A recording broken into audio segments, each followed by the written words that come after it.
Malakas pa rin ang loob ng mga smuggler na magpuslit ng agri-products papasok ng bansa. Ito nga ay kahit na pinatindi pa ng bagong batas sa ilalim ng Anti-Agricultural Economic Sabotage Act ang mga parusa ng mga lalabag dito. Halimbawa na riyan ang milyon-milyong pisong halaga ng frozen mackerel na nasabat na naman sa pantalan sa Maynila. Pero ano nga ba ang gagawin sa mga nasabat na isda? Alamin natin sa balitang ihahatid ni Sheena Torno.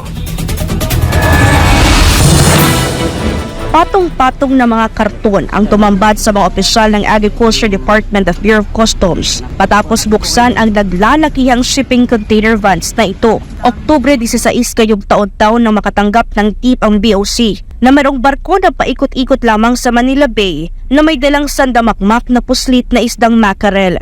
Para matakpan ang iligal na gawain ay isinabay daw ang naturang kargamento sa iba pang mga container vans na may lehitimong papel upang makalusot.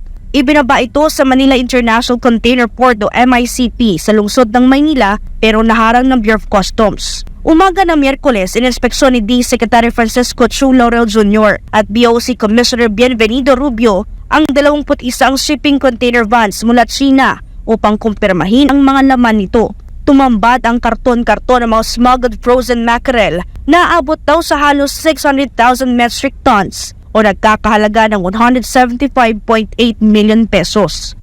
As per the coordination with DA, wala pong na-issue na SPSIC.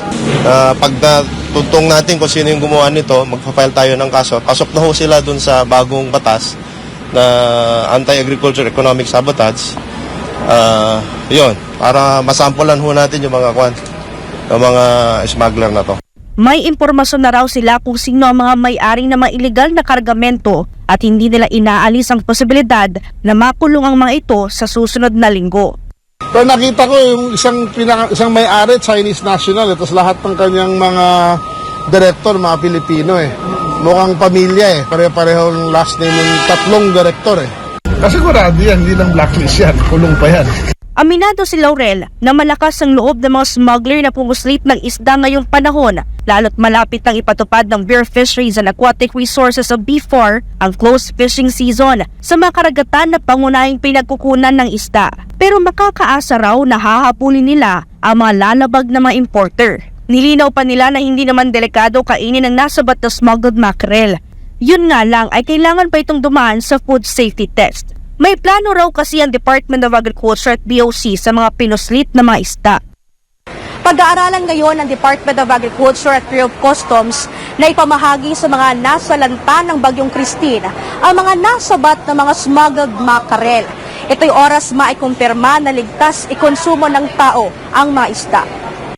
Lahat po na nahuli pwede nating, there are three kinds of modes of disposal. Meron tayong condemnation, may auction tayo, at saka merong donation.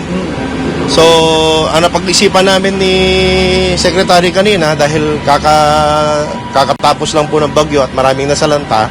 So maraming tinamaan So malamang doon lang mauubos to Para sa Diyos at sa Pilipinas kung mahal, ito si Sheena Torno, SMNA News.